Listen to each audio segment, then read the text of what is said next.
నా జీవితం ఆపాదమస్తకం నీ కంటికం ఇదిగో దేవా నా జీవితం ఆపాదమస్తకం నీ కంటికం శరణం నీ చరణం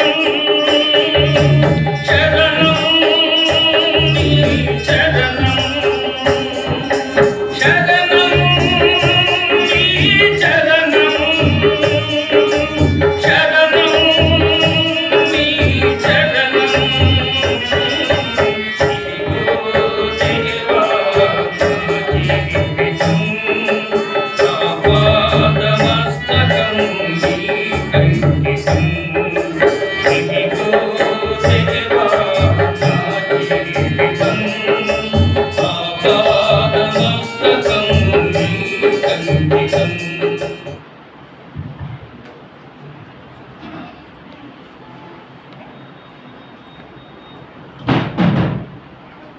ప్రియమైన సహోదరి సహోదరులారా,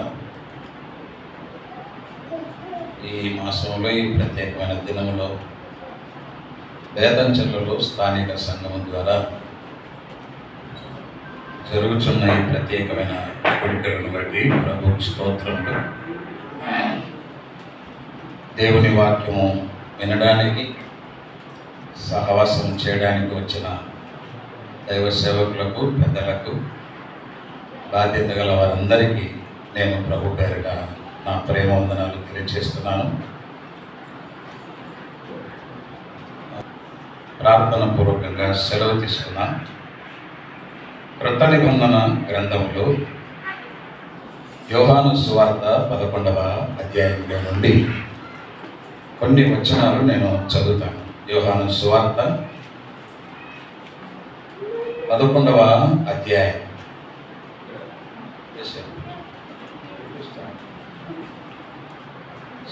ఈ లోకపు వెలుగును చూచును గనుక తొట్టుపడడు. అయితే రాత్రి వేళ ఒకడు నడిచిన ఎడల వాని యందు వెలుగు లేదు గనుక వాడు తొట్టుపడునని చెప్పాను.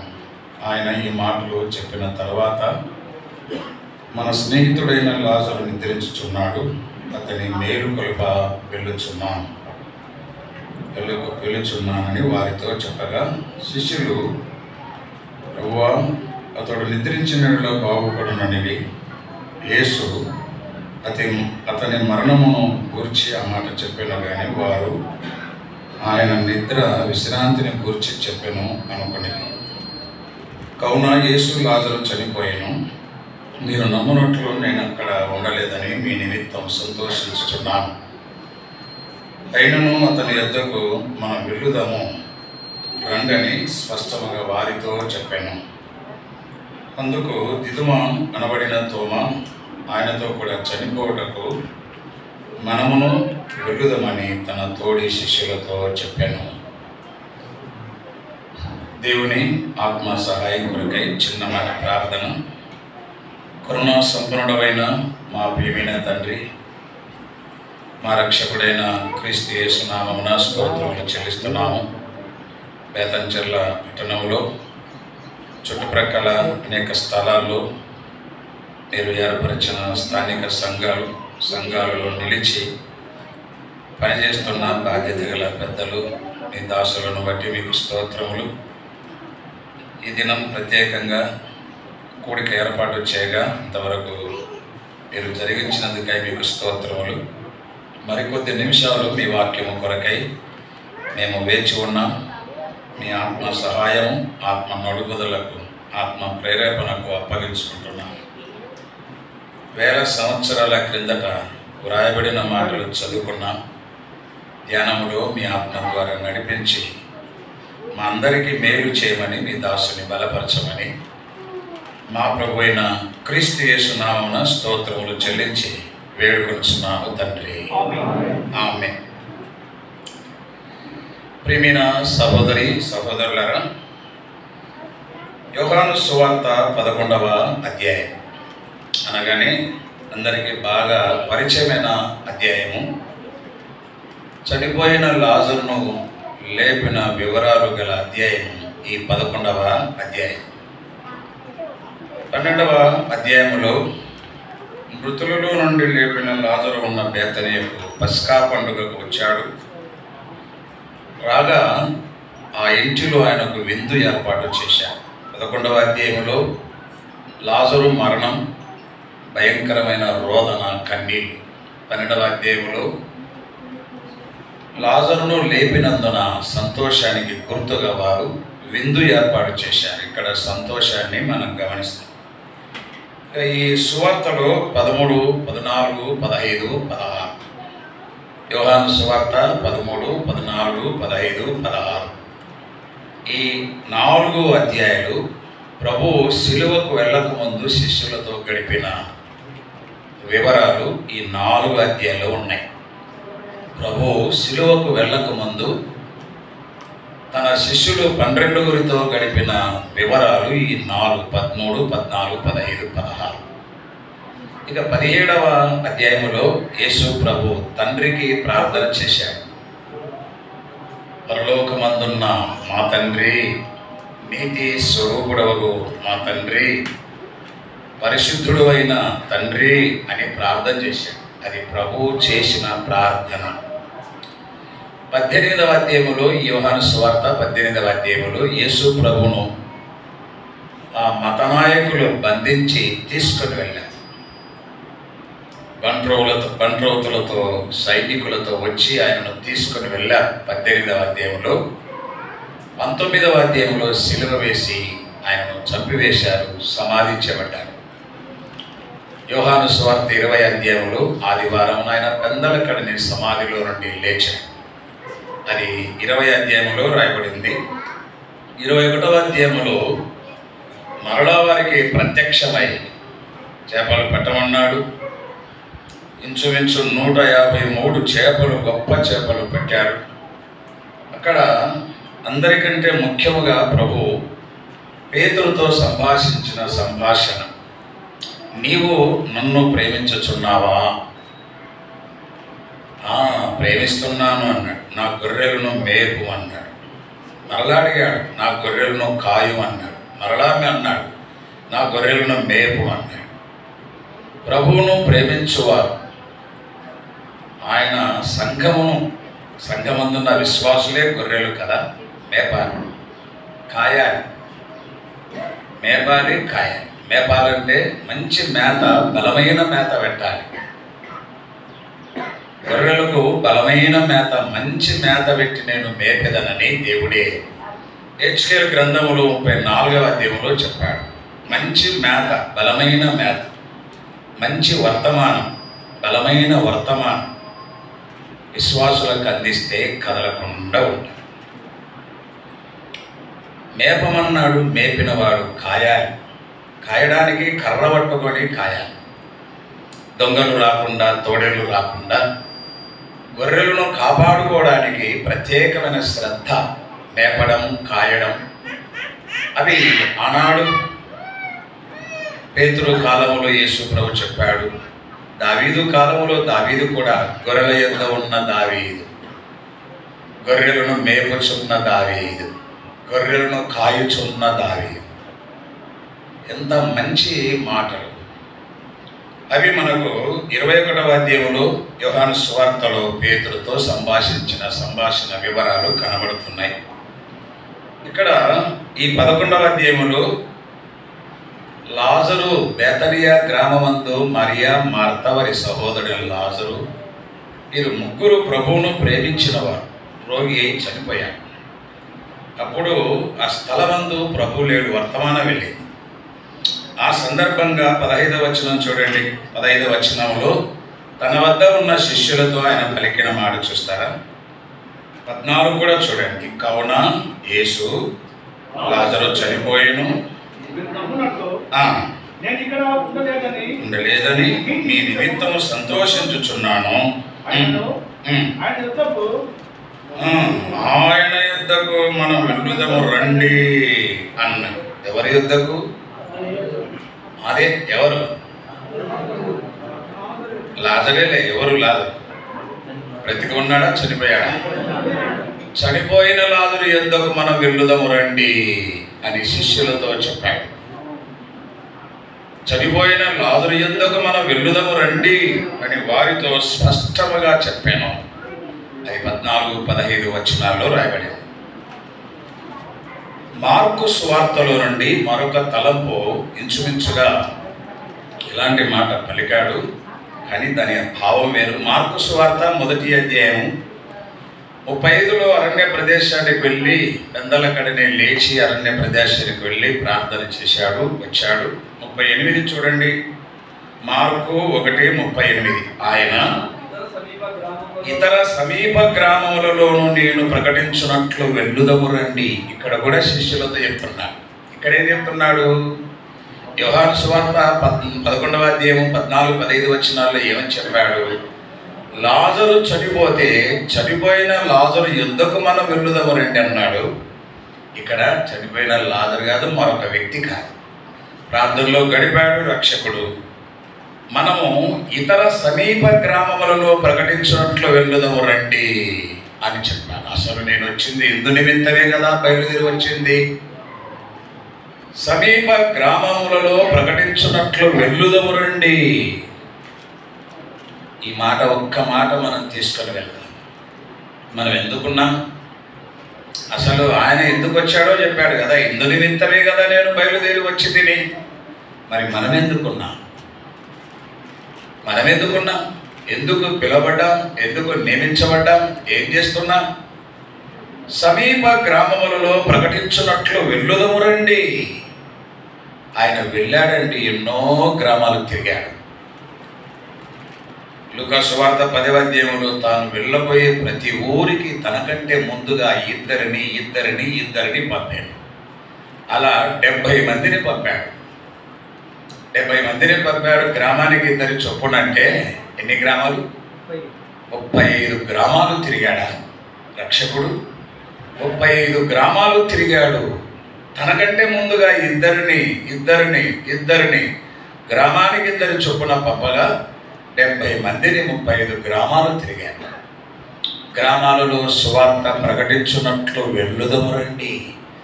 సువార్త ప్రకటించబడుచుండగా నమ్ముచున్నారు అందరూ, అనేకులు ఆయనను వెంబడిస్తున్నారు. అటు వారిలో ఎవరైనా చనిపోతే ఏం చేసేవాడు ఆయన? మనము చనిపోయిన లాజరు యొద్దకు వెళ్ళుదము రండి. అది యోహాను సువార్త 11వ అధ్యాయం 14-15 వచనాల్లో చనిపోయిన లాజరు యొద్దకు వెళ్ళుదము రండి. ఈ పని మనము చేయాలి. సువార్త ప్రకటించే నేను, సువార్త ప్రకటించే నీవు, పిలువబడి నియమించబడి ప్రకటిస్తున్న మనం సువార్తకు వెళ్ళాలి. స్నేహితులారా, ప్రేమైన దైవ సేవకులారా, మన స్థానిక సంఘాల నుండి సువార్త వెళ్ళుచున్నదా? ఒక ఆయన అన్నాడు, సువార్త ప్రకటించకపోతే ఆ సంఘము చచ్చిన సంఘముతో సమానం అన్నాడు. సువార్త అనేది నమ్మని వారికి సువార్త, కానీ నమ్మిన వారిలో కూడా ఒక రకమైన ఉజ్జీవాన్ని పురికొల్పును కలగజేసేది సువార్త. అబ్బా, భారం అంతా దిగిపోయింది. సువార్త ప్రకటించిన తర్వాత చూడండి ఎలా ఉంటుందో. సువార్త ప్రకటించకుండా చూడండి, రక్షింపబడటం లేదు, భారం అలాగే ఉంది. సువార్త ప్రకటించండి, రక్షింపబడతారు, భారం పోతుంది. అసలు అందుకే కదా మనం సువార్త ప్రకటించుచుండగా నమ్మిన వారు అనేకులు నమ్ముచుండగా నమ్మిన వారిలో ఎవరైనా చనిపోతే ఆయన చెప్పాడు, మనం చనిపోయిన లాజరు యొద్దకు వెళ్ళుదము రండి అని చెప్పాడు. ఎక్కడ ఉన్నా ఎవరమైనా వార్త తెలిసిందంటే, మరణపు వార్త, చనిపోయారు, ప్రభువునందు నిద్రించారని వార్త తెలిసిందంటే, ఒక దైవ సేవకుడిగా సంఘములో బాధ్యత గల వారముగా మనం వెళ్ళకపోతే ఇంకెవరు వెళ్తారు? మనం వెళ్తే వారికి ఆదరణ, వారికి ప్రోత్సాహం, వారికి ధైర్యం. ఆలోచన చేయండి. యేసు ప్రభు చేసిన పని అది, మనము చేయవలసిన పని కూడా. ఒక దైవ సేవకుడిగా, ఒక స్థానిక సంఘ పెద్దగా ఇవి మనం చేయాలి. ఏమి తారతమ్య భేదము లేకుండా ఇవన్నీ చేయగలగాలి. మనము చనిపోయిన లాజరు యొద్దకు వెళ్ళుదాము రండి స్పష్టముగా ప్రభు వారితో చెప్పగా వారిలో తోమా ఏమన్నాడో చూడండి అయ్యా. యోహాను సువార్త 11వ అధ్యాయం 16వ వచనం చూడయ్యా. తోమా ఏమన్నాడు చూడండి. అందుకు దిదుమా అనబడిన తోమా. దిదుమా అనేది ఇంకొక పేరు. ఆయన కొంతమందికి ఇట్లా డబుల్ నేమ్స్ ఉన్నాయి, జాయింట్ నేమ్స్ అంతా. దిదుమా అనబడిన తోమా చదవను. ఆయనతో కూడా చనిపోవటకు మనం వెళ్ళుదామని ఎవరితో చెప్తున్నాడు ఈయన? ఈయన తన తోడి శిష్యులతో చెప్పే మాట ఏమిటంటే మనం ఆయనతో కూడా చనిపోవటకు వెళ్ళుదాము అన్నాడు. ఆయన చెప్పేదేంటి, ఈయన చెప్పేదేంటి? అసలు 8వ వచనం చూడండి. 8వ వచనం, మనం యూదయకు తిరిగి వెళుదామని శిష్యులతో అన్నాడు. 7వ వచనంలో 8వ వచనం చూడండి. ఆయన శిష్యులు యూదులు నిన్ను రాళ్ళతో కొట్టాలని చూస్తున్నారే, అక్కడికి తిరిగి వెళ్ళుదువా? యూదులు రాళ్ళతో కొట్టాలని చూస్తున్నారు, అక్కడ వెళ్తావా అన్న. వారిలో తోమా ఒక్కడు మాత్రం మనము ఒకవేళ ఆయనను రాళ్ళతో కొట్టి చంపితే మనం కూడా ఆయనతో కూడా చనిపోవడానికి వెళుదాం అని తన తోడి శిష్యులతో చెప్పిన తోమా, ఆయనతో కూడా వెళ్ళుదాము, చనిపోవడానికి వెళ్ళుదాం. ఎంత త్యాగం అండి! బాగుంది. కానీ ఇదే సువార్తలో యోహాను సువార్త 20వ అధ్యాయంలో 25వ వచనం చూడండి. ఒక ఆదివారం సాయంకాలం యూదులకు భయపడి ఒక ఇంటిలో తలుపులు మూసుకొని కూడుకున్నారు శిష్యులు. ప్రభు వచ్చి ప్రత్యక్షమై మాట్లాడాడు. అప్పుడు తోమా లేడు. దిదుమనబడిన తోమా వారితో లేడు. ఆ కూడికలో తోమా మరలా వచ్చాడు. తోమా, మేము ప్రభువును చూచాం. నీకు తెలుసా, ప్రభు మాతో మాట్లాడాడు, మేము ప్రభువును చూచాం అని వారు చెప్పుచుండగా చదివే ఇప్పుడు 25వ వచనంలో అతనితో చెప్పగా అతడు, నేను ఆయన చేతులలో మేకుల గుర్తును చూచి నా వ్రేలు ఆ మేకుల గుర్తులో పెట్టి నమ్మనన్నాడా? చనిపోవడకు మనం వెళ్ళుదాం ఆయనతో కూడా అన్నవాడు ఎక్కడ?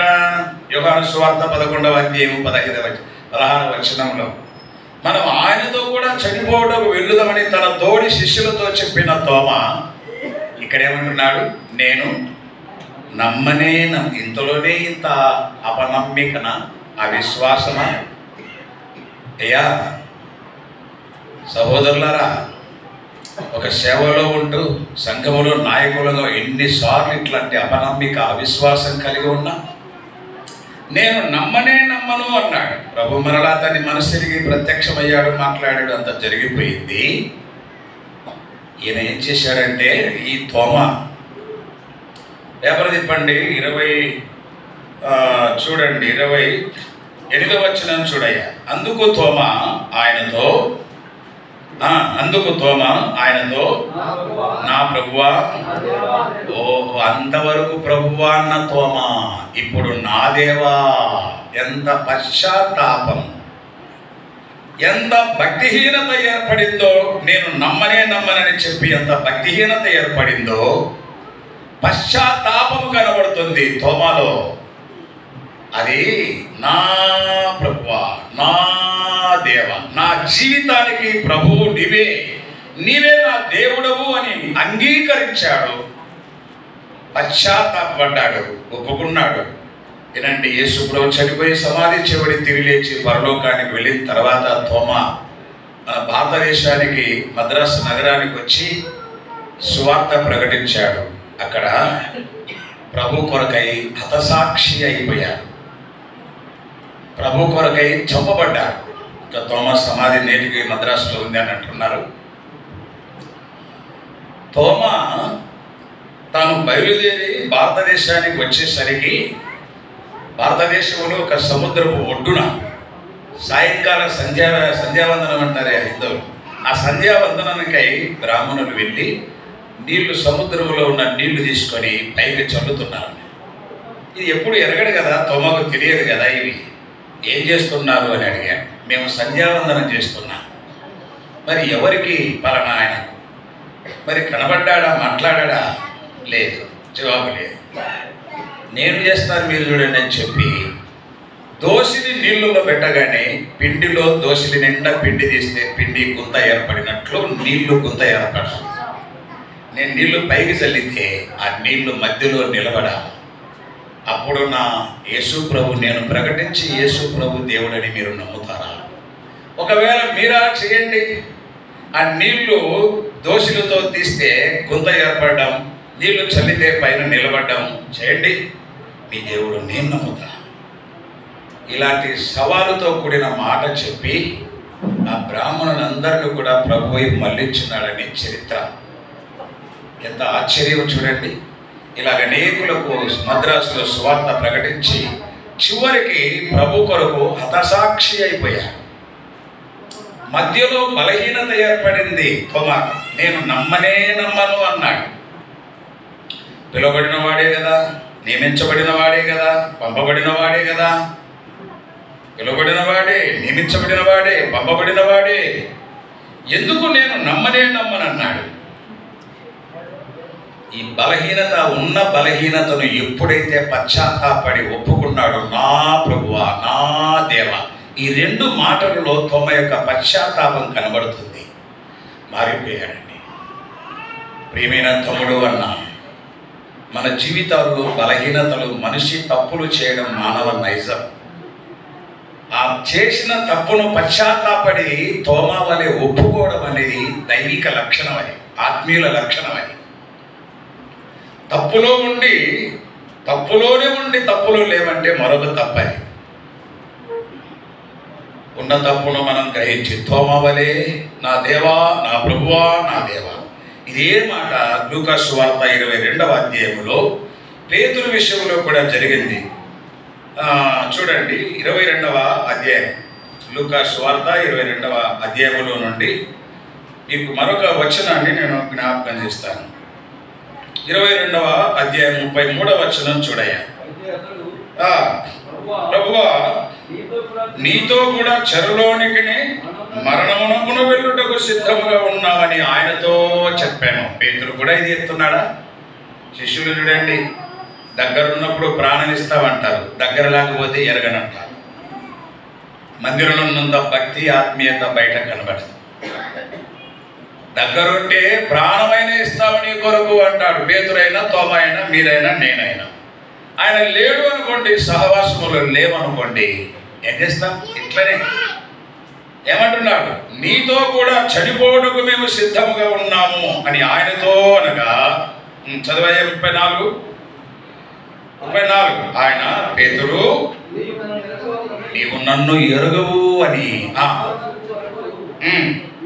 నేడే ఈ రోజే చెప్తావు. ఇప్పుడే చనిపోవడానికి సిద్ధముగా ఉన్నాను అంటున్నావు, ఈ రోజే చెప్తావు నేను ఎరగను ఆయనని, ముమ్మారు చెప్తావు.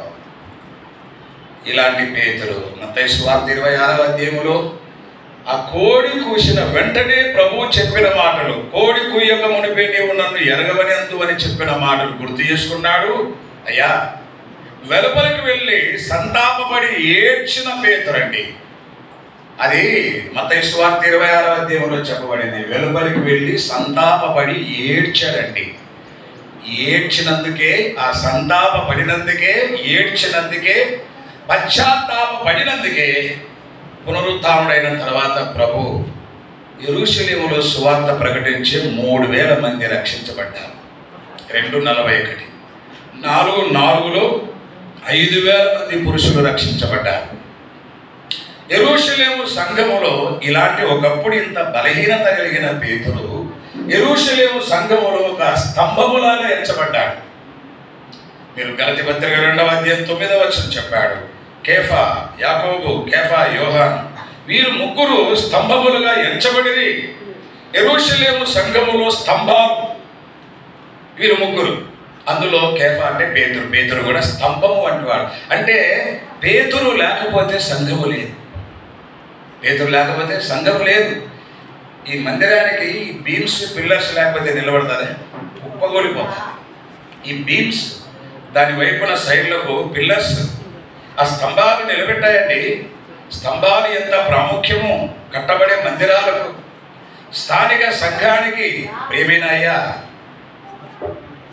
దేవుడు ఇర్మియాతో కూడా చెప్పాడు, అయ్యా నిన్ను నేను ప్రవక్తగా నియమించుచున్నాను.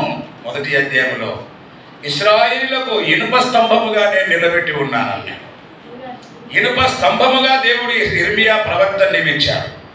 స్తంభాలు ఉన్నాయి, స్తంభాల వంటి వాళ్ళు ఉన్నారు దైవ సేవకులు, ప్రవక్తలు సంఘాలలో. ఈనేటి మన స్థానిక సంఘాలలో ఇర్మియా లాంటి స్తంభము వంటి వాడు, పేతురు, యోహాను, యాకోబు లాంటి స్తంభము లాంటి వాళ్ళు కావాలి.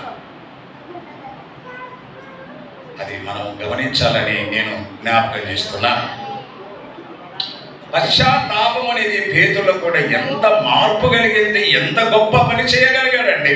వేల వేల ఆత్మలు ప్రభు కొరకు సంపాదించగలిగాడు. ఒకవేళ ఈ పశ్చాత్తాపమే లేకపోతే, ఈ బలహీనత ఒప్పుకోకపోతే, ఏడవకపోతే లేదు. ఆత్మలు రక్షింపబడడానికి ప్రధానమైన కారణం. యేసు ప్రభు జాలర్లు వల వేస్తున్నారు, వెళ్ళాడు. ఆయన వెళ్ళేసరికి మత్తయి సువార్త 4వ అధ్యాయంలో ఏం చేస్తున్నారు వాళ్ళు? వారు తమ వలలు బాగు చేసుకొనుచుండిరి. బాగు చేసుకుంటే కానీ చేపలు పడవు. వాళ్ళు తమ వలలు బాగు చేసుకున్నారు. మనము మన నోటిని, మన జీవితాన్ని బాగు చేసుకుంటే రక్షింపబడతారు. మన నోటిని, మన జీవితాన్ని ముందు మనం బాగు చేసుకోవాలి. బాగు చేసుకోకుండా కేకలేసి ప్రసంగాలు చేసిన, వేలు లక్షలు ఖర్చు పెట్టి ప్రసంగాలు చేసిన ఆత్మలు రక్షింపబడటం లేదు. ఆలోచన చేయాలి. వారు తమ వలలు బాగు చేసుకునిచుండగా ప్రభు చూచి, రండి నేను మిమ్మల్ని మనుషులను పట్టు జాలరుగా చేతులని పిలిచాడండి. విన్నారా? బాగు చేసుకోవాలండి. మన నోటిని, మన కళ్ళను, మన శరీరాన్ని, మన జీవితాన్ని బాగు చేసుకుంటే, బాగు చేసుకొని సువార్త ప్రకటిస్తే ఎందుకు రక్షింపబడరు? బాగు లేకుండానే సువార్త ప్రకటిస్తే ఎలా రక్షింపబడతారు? ఆలోచన చేయాలని నేను ప్రేమతో మీకు జ్ఞాపకం చేస్తాను. తోమా తన తోడి శిష్యులతో చెప్పిన మాట ఏమిటంటే, మనం ఆయనతో కూడా చనిపోవడానికి వెళుదాము రండి. తోడి శిష్యులు అన్నాడు. కోడి శిష్యులు కాదు, తోడి శిష్యులు అంటే ఫెలో డిసైపుల్స్. డిసైపుల్స్ తోడి శిష్యులతో పేతురు చెప్పిన మాట. ఒక 2-3 వచనాలు జ్ఞాపకం చేసుకొని ముగిద్దాం.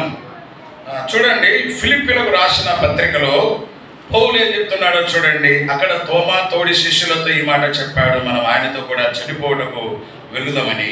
ఇక్కడ ఫిలిప్పీ పత్రిక 2వ అధ్యాయం 25వ వచనంలో చదవయ్యా.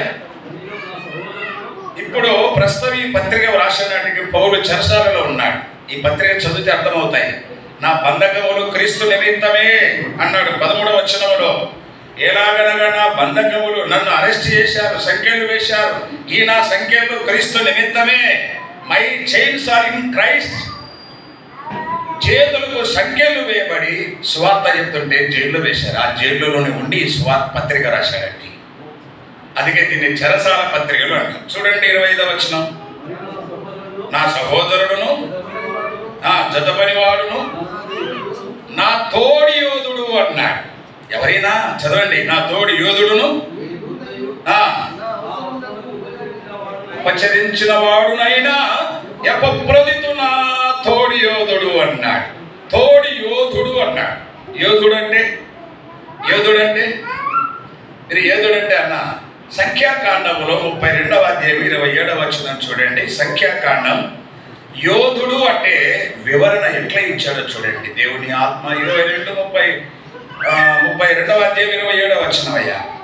సంఖ్యాకాండము 32వ అధ్యాయం 27వ వచనం. నీ దాసులమైన మేము మా సేనలో ప్రతి యోధుడు అన్నాడు. సేన అంటే సైన్యం.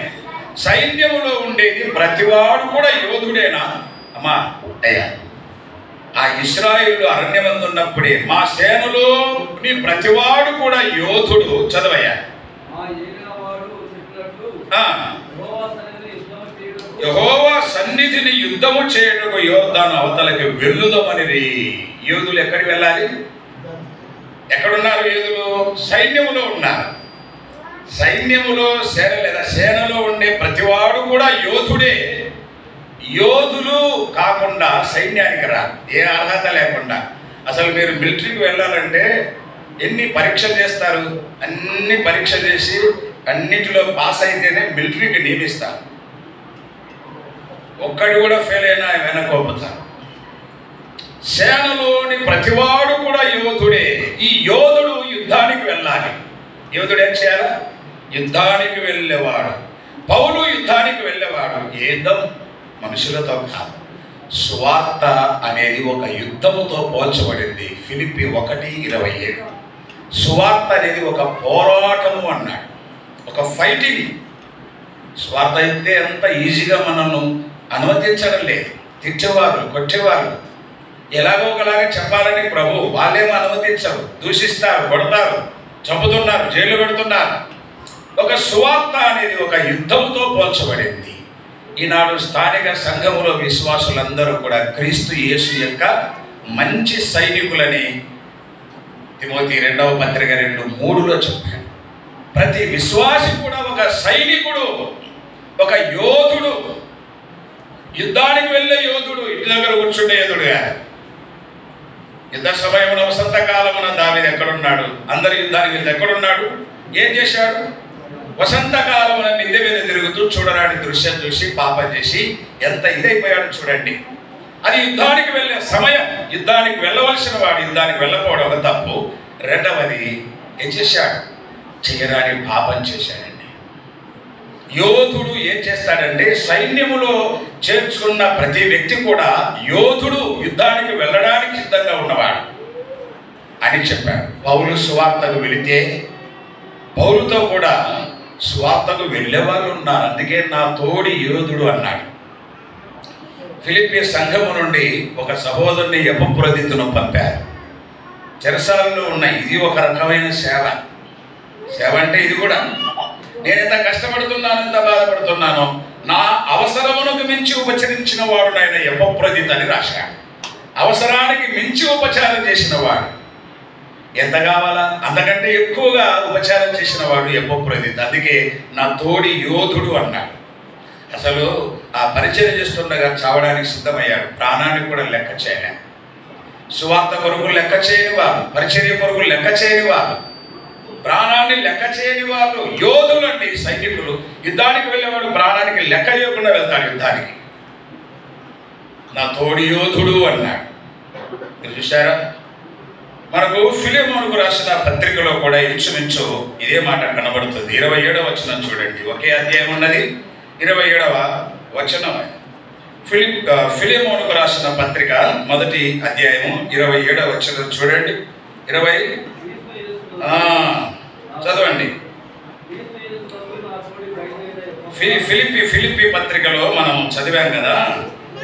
అక్కడ ఫిలెమోనుకు రాసిన పత్రికలో 1వ అధ్యాయము 2వ వచనం చూడండి. 1-2 1వ అధ్యాయము 2వ వచనం. మన సహోదరి అయిన అప్పియకును తోడి యోధుడైన అర్కిప్పునకును అన్నాడు. పౌలు సేవలో ఒక యోధుని వలె వెళుతుండగా ప్రాణం లెక్క చేయకుండా, ఇలా పౌలు వెంట కూడా తమ ప్రాణాన్ని లెక్క చేయకుండా వెళ్ళే వారిలో అర్కిప్పు ఒకడు. మనం చదివిన వాక్య భాగంలో ఎపఫ్రోదితు ఒకడు. అందుకే వాళ్ళ పేర్లు బైబిల్లో రాశాడండి. వారు నా తోడి యోధులు అన్నారు. యోధుడు అంటే అందరూ యోధులంట, మనమంతా సైనికులమే. కానీ ఇదేవో కాలంలో సైన్యాన్ని తీసుకొని పోయి ఒక బావి దగ్గర, అరదు బావి దగ్గర నిలబెట్టాడు. భయపడి మనం కూర్చున్న వాళ్ళందరూ వెళ్ళిపోమంటే 22,000 మంది వెళ్ళిపోయారు. మిగిలింది 10,000 మంది. వీళ్ళు కూడా ఎక్కువ అన్నాడు. ఆ ఫిల్టరింగ్ చేయగానే 300 మంది చాలా ఉన్నారు. అది ఫిల్టరింగ్. ఆయా పరీక్షల ద్వారా పూర్వకాలంలోని యుద్ధానికి వెళ్ళే వారికి ఫిల్టరింగ్ చేసేవారు. అట్లనే ఇప్పుడు ఈ దినాల్లో కూడా ఒక సైనికుని నియమించేటప్పుడు అర్హతలు, పొడువు, ఈ కొలతలు, ఇవన్నీ మెడికల్ టెస్టులు అన్నీ చూసి అన్నీ సరిపోతే సైనికునిగా నియమిస్తారు. ప్రాణానికి లెక్క చేయకుండా వెళ్ళాలి. కొందరు యుద్ధానికి వెళ్ళి చనిపోతున్నారు, శవాలు వస్తున్నాయి. సువార్తకు వెళ్ళి చనిపోతున్నారు, శవాలు వస్తున్నాయి. అసలు శవాలు కూడా అప్పగించడంలే. అది లోక సంబంధమైన యుద్ధం, ఇది ప్రభువుకు సంబంధించిన సువార్త అనే యుద్ధం అని మనం నా తోడి యోధుడు. పౌలు ఒక యోధుడైతే సువార్త సేవలో, ప్రభు సేవలో ఒక యోధుడు అయితే, ప్రాణమును లెక్క చేయకుండా వెళ్ళే యోధుడైతే పౌలు వెంట కూడా అర్కిప్పు, ఎపఫ్రోదితులు కూడా అందరూ కాదు. కేవలం ఇద్దరిని గురించి బైబిల్లో కృత నిబంధన పత్రికల్లో రాశాడు. నా తోడి యోధుడు అన్నాడు. మరొక తలంపు మీకు జ్ఞాపకం చేస్తాను. దయచేసి ఫిలెమోనుకు రాసిన పత్రికలో 1వ అధ్యాయం 23వ వచనం చూడండి. ఫిలెమోనుకు రాసిన పత్రిక 1వ అధ్యాయం 23వ వచనం.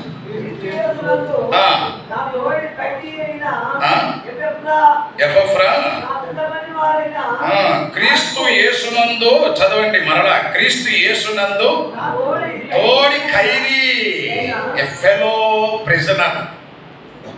నేను ఖైదీని సువార్త కొరకై, నాతో కూడా నా తోడి ఖైదీ అయిన ఎపఫ్రా, ఈ ఎపఫ్రా తోడి ఖైదీ అన్నాడు.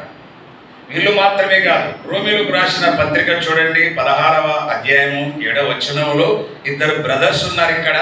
ఈ ఇద్దరు బ్రదర్స్ పౌలు కంటే సీనియర్స్, వాళ్ళు అపోస్తలులలో పేరు పొందిన వాళ్ళు.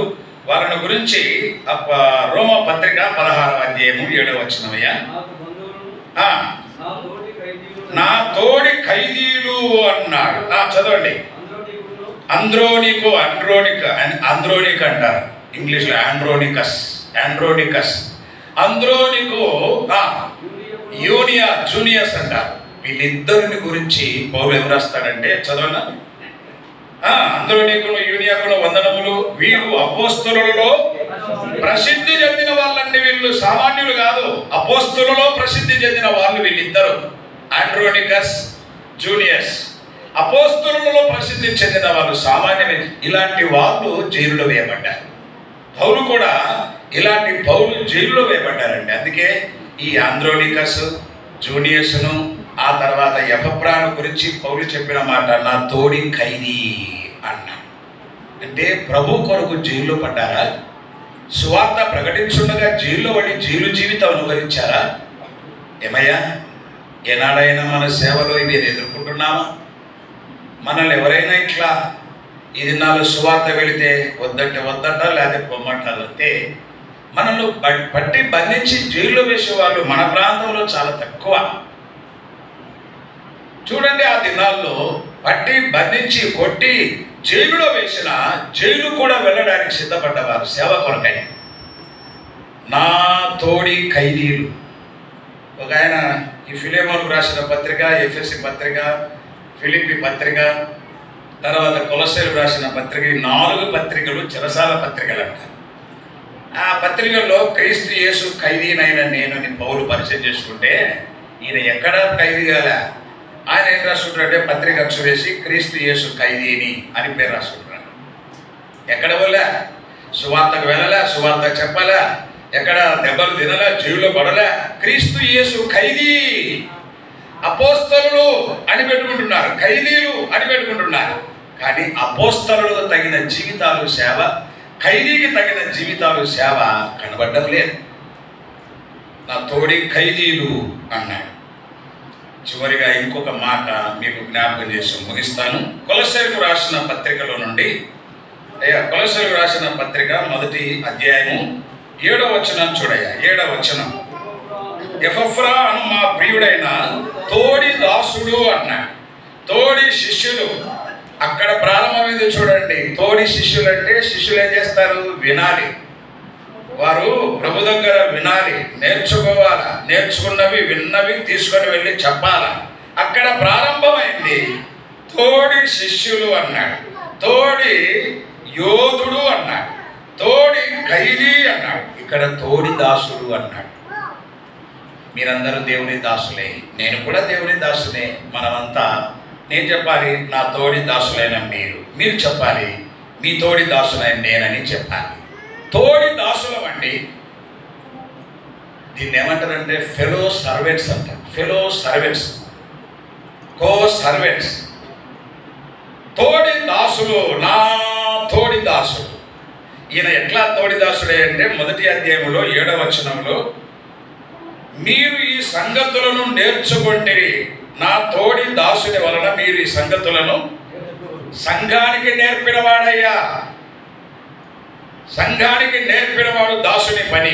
2వ మాట 4వ అధ్యాయం 12వ వచనం. ఇతడు ఎల్లప్పుడూ మీ కొరకు తన ప్రార్థనలో పోరాడుచున్నాడు. సంఘము కొరకు ఎల్లప్పుడూ ప్రార్థనలో పోరాడినవాడు. రెండవ మాట 13వ వచనం. మీ కొరకంటే కొలసైలో ఉన్న సంఘము కొరకును, లవదికేలో ఉన్న సంఘము కొరకును, హీరాపురిలో ఉన్న సంఘము కొరకును, సంఘాల కొరకు ప్రయాసపడిన వాడు. ఎంత ప్రయాస! కొంతమంది దాసులు పట్టబడి జైల్లో ఉంటే బయట ఉండే వాళ్ళు ఇట్లా ప్రయాసపడుతున్నారు. ప్రార్థనలో పోరాడే వాళ్ళు విశ్వాసుల కొరకు, సంఘాలకు నేర్పేవాళ్ళు, సంఘాలకు నేర్పాలి.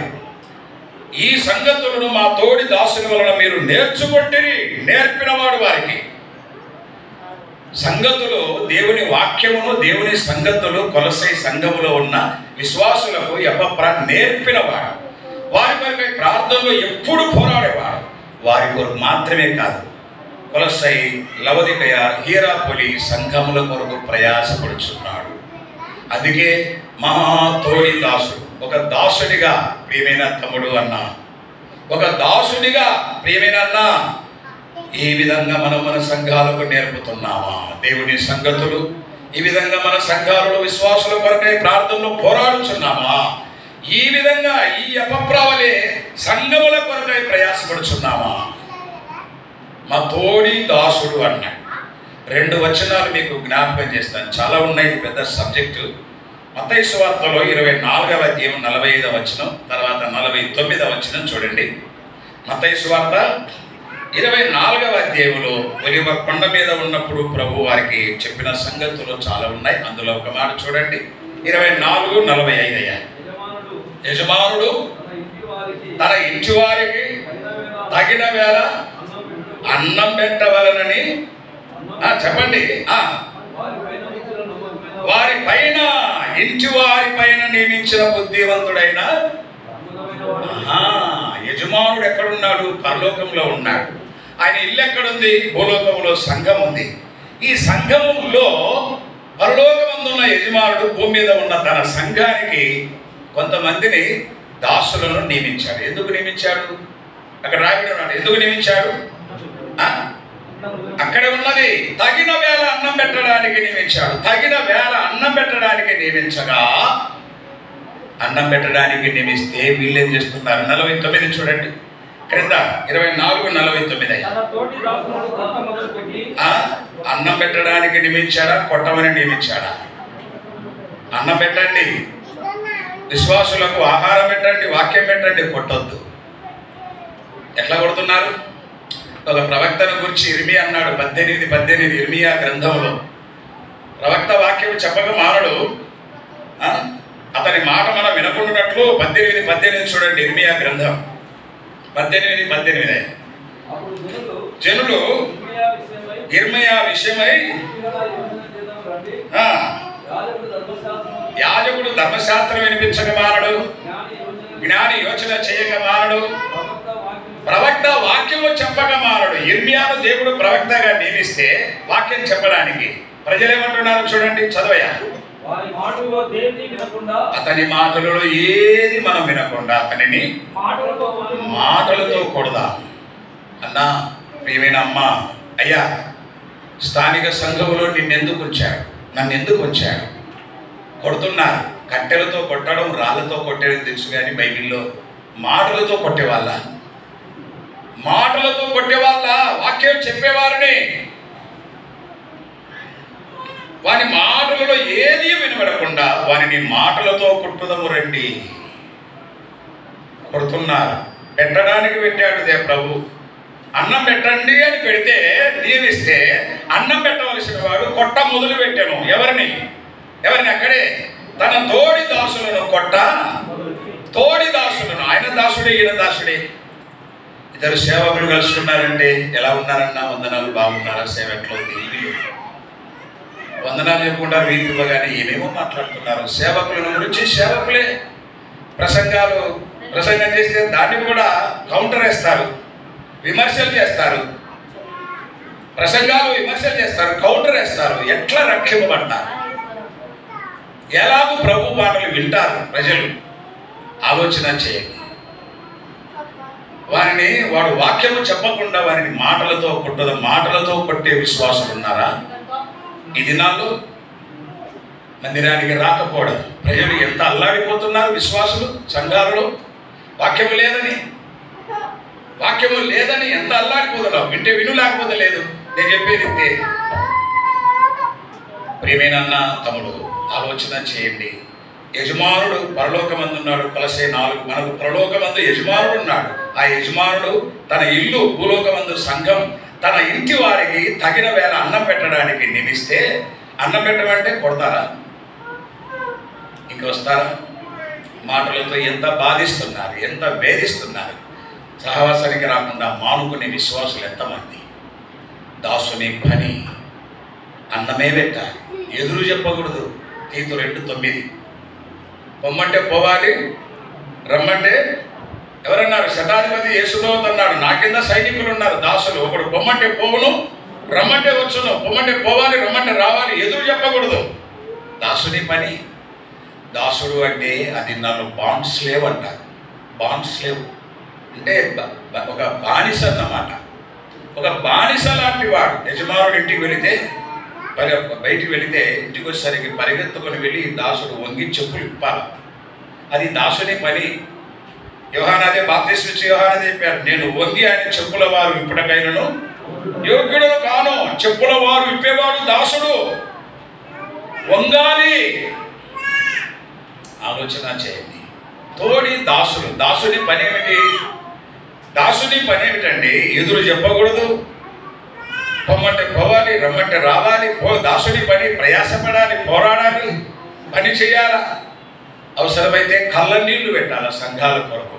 స్థానిక సంఘము క్షేమం పొందాలంటే ఈ అనుభవానికి మనం రావాలని దేవుని వాక్యం మనం జ్ఞాపకం చేస్తుంది. ఆ విధంగా ఉండడానికి ప్రభు మనకందరికీ సహాయం చేయనుగాక. మధ్యాహ్నం కూడికలో సమయం ఇస్తే మరికొన్ని సంగతులు మనం ఆలోచన చేద్దాం. ప్రార్థన. ప్రేమగల మా తండ్రి, 2 దాసుల నోట పలకబడిన మీ మాటలకు ముద్ర వేసి అందరి హృదయాలలో పరిశుద్ధాత్మ కార్యం జరిగించమని, వాక్యమును ఘనపరచమని మా రక్షకుడైన క్రీస్తు యేసు నామమున వినయముతో వేడుకొనుచున్నాము తండ్రి. ఆమేన్.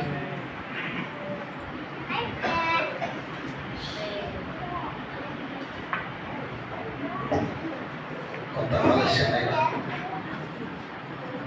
ప్రభు చక్కటి వర్తమానాన్ని మనకు అనుగ్రహించాడు.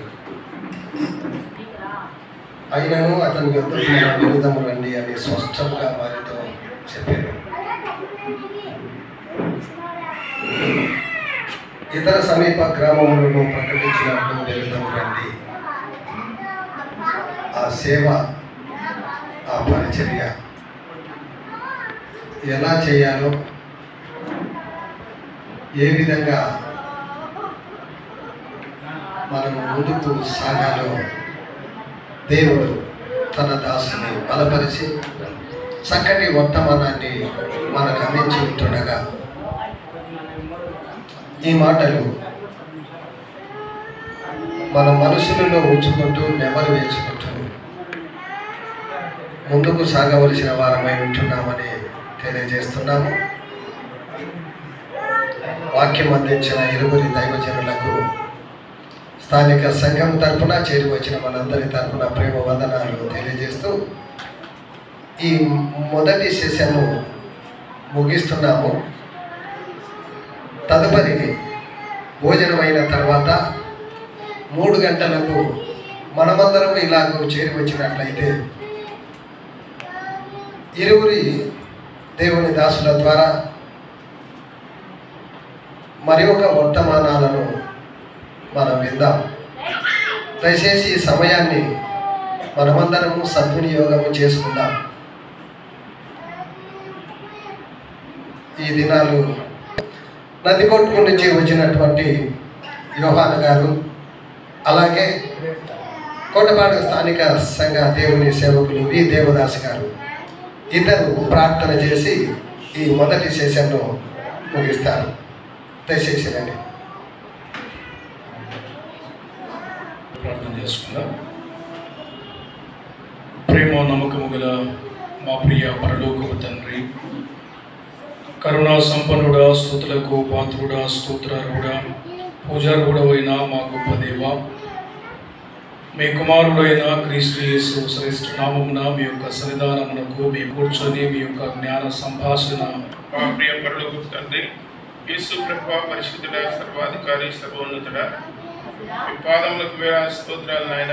మా జీవానికి మా ప్రాణానికి మూలమైన రక్షకుడా, మా జీవం క్రీస్తు కూడా దేవుని యందు దాచబడినందుకు మీకు స్తోత్రములు చెల్లిస్తున్నా.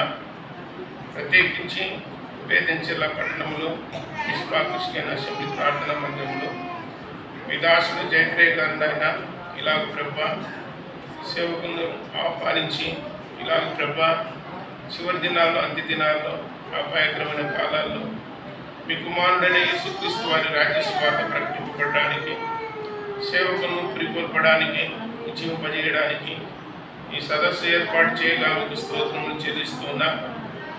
పేరు విశ్వాసం ఉంచిన మేము మీరు అప్పగించిన బాధ్యతలను నెరవేర్చడానికి కృపచూపమని ప్రార్థన చేస్తాను. జీవము గల దేవా, మీకు స్తోత్రాలు.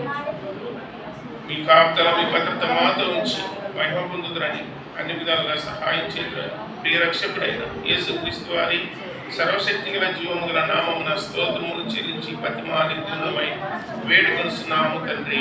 ఆమేన్.